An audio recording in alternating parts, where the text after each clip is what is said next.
The gospel for today on a sermon of Jesus is from Luke and resembles a similar sermon Jesus gives in Matthew's gospel. As explained by Brant Pitre, it is likely that both Luke and Matthew are describing the same sermon, even though we often title these two accounts of this sermon of Jesus differently.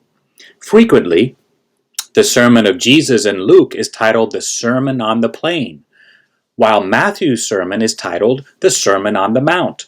A close look at Luke's text, though, indicates right from verse 17, 6:17, which is in our gospel passage for today, that Jesus gave his Sermon on the Mount in Luke also, since Luke provides the detail that Jesus came down from the top of the mount to a level place on the side of the hill to give his sermon. So both can be understood, Matthew and Luke, as describing a Sermon on the Mount. Luke also adds another aspect that Matthew does not. Luke's account of Jesus' Sermon on the Mount not only lists a condensed version of Matthew's 8 Beatitudes as 4 Beatitudes, but also adds 4 warnings called woes.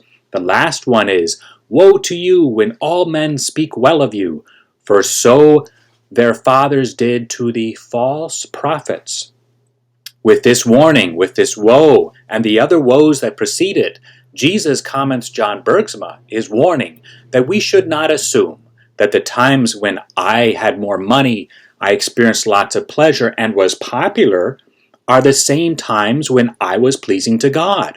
It is possible, even likely, that the very moments when I experienced these moments of worldly success, whether through more honor, pleasure, or popularity, were precisely the same moments when I least resembled Jesus, especially Jesus when he reigned from his throne, the cross, before he gloriously rose from the dead, ascended to heaven, where he sits, so to speak, not an earthly glorious throne, but on a heavenly throne. May Jesus' warning be an opportunity to me, to us, to examine our consciences. May we ask ourselves the following wonderful, insightful questions from John Bergsma, and I quote him: "Could the measure of success or prosperity I enjoy actually be due to the fact that I do not publicly identify with Jesus, but simply act and speak like the rest of the world? Could these sorrows and afflictions I endure actually be signs of God's love and the reward God has in store for me in the life to come? Do I fall into the trap of evaluating my life and the lives of others based on material good and other physical signs of health and prosperity?" Meditating on Jesus Christ crucified will help us to heal us from mistakenly thinking that money, power, popularity, and pleasure will give us the happiness we seek. For on the cross, Jesus did not look powerful, is unpopular, and is in physical and pain. And yet, as Bishop Barron so well says, Jesus on the cross is a picture of a happy man, a happy man. For on the cross, Jesus teaches us that not by taking and greedily possessing more and more and more will I experience deep happiness. That's like drinking salt water and expecting my quench to be thirst, and I just get thirstier and thirstier and thirstier.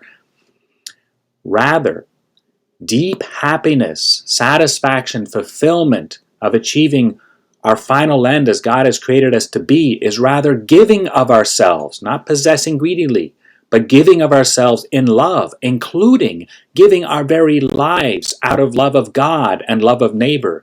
And in so doing, even if we experience pain and unpopularity, we'll also paradoxically experience ecstatic happiness that Jesus experienced on the cross, where we are transported out of ourselves into the happiness of God, who is continually pouring himself as Trinity. The Father totally gives himself to the Son, the Son totally gives himself to the Father, and the result is the eternal gift of the Holy Spirit, our joy. God bless.